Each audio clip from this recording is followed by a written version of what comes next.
रमजान में इफ्तार को खाना किसको खिलाते? गरीबों को खिलाना। जो रोड पे खाना नहीं रहता ना।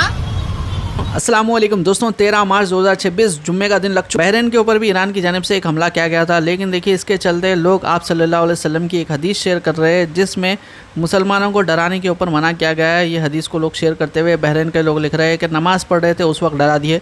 तो कौन से वीडियो को लेके जो बहरीन के लोग शिकायत कर रहे हैं वो आपको दिखाते हैं।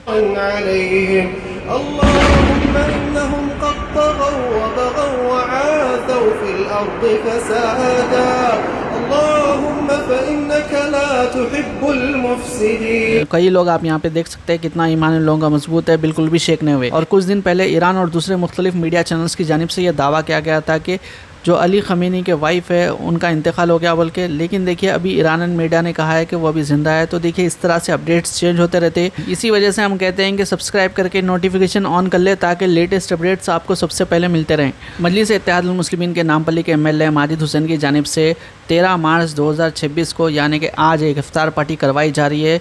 काफ़ी ज़्यादा बड़े लेवल पे ये इफ्तार पार्टी कर रहे हैं, लेकिन देखिए ये एक पोस्टर लगाए थे विरिंची हॉस्पिटल के सामने, जहाँ पे बीजेपी के कंटेस्टेड मेंबर ऑफ पार्लियामेंट के माधवी लता पहुँच गए। उनका ये हॉस्पिटल है, वो सामने उनके हॉस्पिटल के सामने पोस्टर लगा हुआ था। किस तरह से फाड़े हैं, किस तरह की बातें कर रहे हैं वो आपको दिखाते हैं।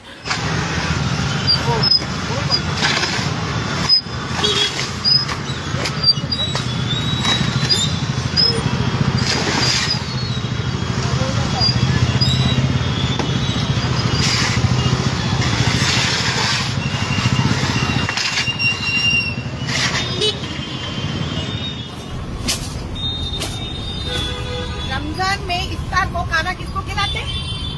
गरीबों को खिलाना। जो रोड पे खाना नहीं रहता ना, जो परिवार है जहाँ के बच्चे जाकर रोज जुवेनाइल होम में गिरते ना, बाल कारागार गृह में, चंचलगुड़ा महीने को बच्चों का वहाँ जाके खिलाना खाना। फंक्शन हॉल में करोड़ों रुपए खर्च कर पैसा वालों को नहीं खिलाते भाई इन्विटेशन। रमजान क्या है, इफ्तार क्या है, पहले समझो, सीखो। आम खास ये इफ्तार पार्टी की दावत होती है। 25 से 30 हज़ार लोग ये इफ्तार पार्टी में विजिट करते हैं और देखिए सभी लोग इनवाइटेड है। आप लोग भी अगर अटेंड करना चाह रहे तो जाके अटेंड कर सकते हैं। माजिद भाई को भी इत्तला मिली इस तरह से पोस्टर फाड़े बोल के, तो देखिए माजिद भाई तो एज बोले के जो लोग हम इस तरह की हरकत करें उनको कल सरों के समंदरों से जवाब देंगे बोले, यानी कि एक बड़ी तादाद में विजिट करो बोल रहे सबको। ईरान की जानिब से स्ट्रेट ऑफ हॉर्मुज़ अभी भी बंद है। ये कल से अब तक जितने जगह पे ईरान अटैक करा यहाँ पे आप देख सकते हैं। इराक के ऊपर ईरान की जानिब से हमला किया गया है, क़तर के ऊपर हमला किया गया है, सऊदी अरब के ऊपर हमला हुआ है, UAE के ऊपर हमला हुआ है और इसराइल के ऊपर तो हमले हो ही रहे हैं। लेकिन देखिए एक ख़तरनाक बात मैं आपको बताने वाला हूँ। यहाँ पे आप देख सकते हैं ओमान के ऊपर भी हमला हुआ है। ओमान वही कंट्री है जिसने सुबह पहले ईरान के नए सुप्रीम लीडर को मुबारकबाद दी थी। अब देखिए जो दोस्ती का हाथ बढ़ा दिए उनके ऊपर ही ईरान क्यों हमला कर दिया। सोच के देखिए आप, ईरान एक ऐसी हरकत क्यों करेगा जो अपनी तरफ दोस्ती का हाथ बढ़ाया उसके खिलाफ ही अटैक कर देगा, ओमान के ऊपर अटैक कर देगा। हालांकि ओमान जो US से टॉक्स हो रही थी उसको होल्ड कर रहा था, ईरान को हमेशा सपोर्ट कर रहा था। अब देखिए इस पूरे मामले में एक ट्विस्ट निकल के सामने आया है। जो ड्रोन से हमला किया गया वो ईरान का ड्रोन नहीं है, बल्कि वो ड्रोन जो है सो मोरक्को में बना है। इस तरह की बातें बाज़ लोग दावा कर रहे हैं। और सब में बड़ी बात आप यहाँ पे देख सकते हैं, ईरान की एम्बेसी की जानिब से क्लियर ये बात कह दी गई है कि ये फॉल्स फ्लैग ऑपरेशन था, यानी कि किसी और ने हमला किया, नाम किसका डाल दिया, ईरान के ऊपर। स्ट्रेट ऑफ हॉर्मुज़ क्लोज होने की वजह से किस तरह से देखिए अपने देश में भी इफेक्ट पड़ा है वो आपको दिखाते हैं। दोस्तों बहुत ही बुरा खबर है कि आज हम जिस कंपनी में काम करते हैं वो कंपनी शट डाउन होने जा रही है, यानी बंद होने जा रही है।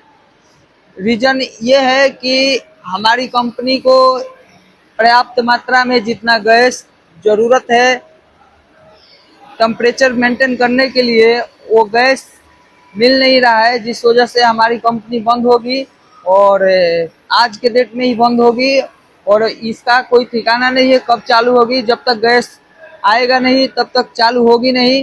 तो इसलिए दोस्तों आप लोगों से मैं यही रिक्वेस्ट करूंगा कि यहाँ मोरबी में जितनी भी कारखाना है सबको चालू कराने के लिए सरकार से मांग करें और जल्द से जल्द चालू हो जाए।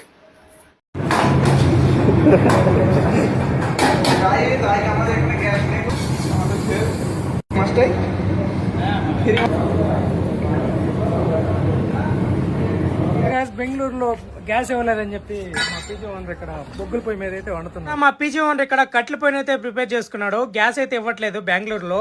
ये तो हॉस्टल्स का हाल है, लेकिन देखिए जो आम लोगों को परेशानी हो रही है उसका फायदा देखिए कंपनी वाले जबरदस्त फायदा उठा रहे हैं इसका। क्या ब्लैक से 3,000 रुपए का दे रहा है सिलेंडर? ब्लैक में 3,000 का। 3,000 रुपए का मर्जी है तो लो, नहीं तो जाओ। जो 1,000 रुपए का कितना 900 रुपए का है सिलेंडर? 900 रुपए का सिलेंडर है, अब 3,000 रुपए मांग रहे हैं। जो 913 रुपए का सिलेंडर है ये कह रहे हैं 3,000 रुपए ब्लैक में मिल रहा है। सिलेंडर 3,000 का। सर हमारा सिलेंडर बुक ही नहीं हो रहा है। ये इन्होंने हमारा पहले ही कोटा बेच के पूरा कर लिया इन्होंने। इसमें सरकार का दोष नहीं है, इसमें कंपनी का दोष है जो हमारा कोटा ही बेच के खा गए ये लोग। अच्छा, सरकार का दोष नहीं है इसमें। तो भाई सरकार फिर कार्रवाई करे इनके ऊपर। भाई अगर ऐसे लोग जो हैं पैनिक फैलवा रहे हैं, जो अगर ये कह रहे हैं जो वो सही है, तो भाई फिर ऐसे लोगों पे कार्रवाई होनी चाहिए। सच में बस कंपनी वाले कर रहे क्या बोल रहे मालूम है, जो साल के 12 सिलेंडर्स लेते या फिर 15 सिलेंडर्स लेते वो पहले चाप ले लिया बोल के बोल रहे। हालांकि बास जने 5-6 सिलेंडर लिए पूरे साल भर में, उन लोगों को भी सेम बात बता रहे।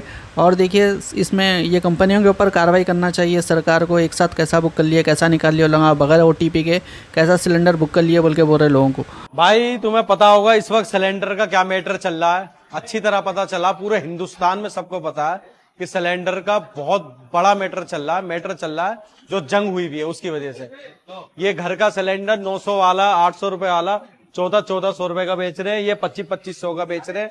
हमारे पास देखो कहां से आए, हमारे पास भी वहीं से आए जिनसे हमारी पुरानी सेटिंग है, ठीक है ना। इन्होंने पहले दबा के स्टॉक कर रखे हैं, लोगों को जो है गलत राह में डाल रखा है कि माल नहीं मिल रहा। सच में माल नहीं मिल रहा, ये भी सच है।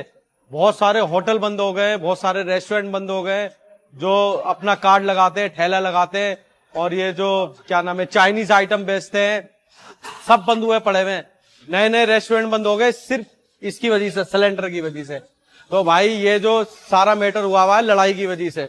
लेकिन हमारे पास सिलेंडर की कोई कमी नहीं है, अल्लाह के शुक्र से हमारे पास बहुत सिलेंडर है, जितना मर्जी सिलेंडर हो। ये देख लो कितना सिलेंडर है, और अभी किचन में भी है, उधर भी है, वहां पे भी है, बहुत सिलेंडर। तो कोई भी कंपनी रहने दो, अगर कोई कंपनी गेम कर रही तो देखिए सरकार को चाहिए उनके खिलाफ कार्रवाई करते हुए जो है सच का सच, झूठ का झूठ पब्लिक के सामने रखे। संभल के DSP का एक बयान सामने आया ईरान को लेके, क्या कह रहे हैं वो आपको सुनाते हैं। बहुत सारे लोगों को ना उनको खुजली इस बात की मची है कि साहब झगड़ा तो हो रहा है ईरान के इजराइल के बीच में, और वो बीच में ना अपनी टंगड़ी घुसाए पड़े हैं।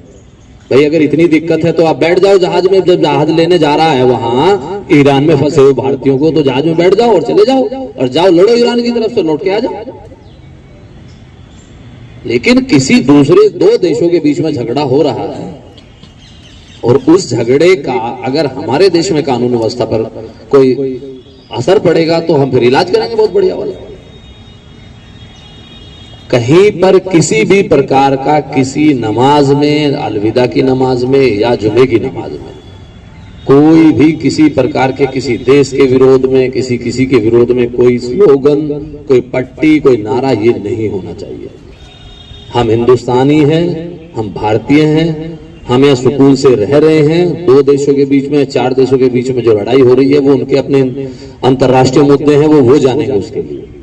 लेकिन कोई आदमी आए साहब, 10 आदमी खड़े होकर छाती पीट रहे हैं, हाय हाय हाय साहब ईरान को मार डाला, ईरान को मार डाला। अरे भाई इतना वो है तो चले जाओ ईरान, इसको जाना। लेकिन ये चीजें बिल्कुल हम बर्दाश्त यहाँ नहीं करेंगे कि हमारे यहाँ आके कोई भी आदमी अपने देश में आके यहाँ कोई फिजा बिगाड़े। ये ईरान के प्रेसिडेंट है, इनका नाम है मसूद पेजेश्कियन। इनकी जानिब से 3 शर्तें रखी गई है जंगबंदी के लिए, यानी कि सीज़ फायर के लिए। पहले इनका कहना है कि जो जायज़ हकूक़ है, लेजिटिमेट राइट्स है ईरान के, उसको तस्लीम करना चाहिए। और दूसरी चीज़ इन्होंने कहा है कि मुआवजा देना चाहिए जितना भी ईरान का नुकसान हुआ। और तीसरी चीज़ इनका ये कहना है कि इंटरनेशनल लेवल पे USA को ये गारंटी देनी होगी कि ईरान के ऊपर दोबारा हमला नहीं होगा। ये थे आज के लेटेस्ट अपडेट्स। और भी अपडेट्स के लिए वीडियो को लाइक, चैनल को सब्सक्राइब करिए। इंशाल्लाह अगले वीडियो में मुलाकात होगी। अल्लाह हाफिज़।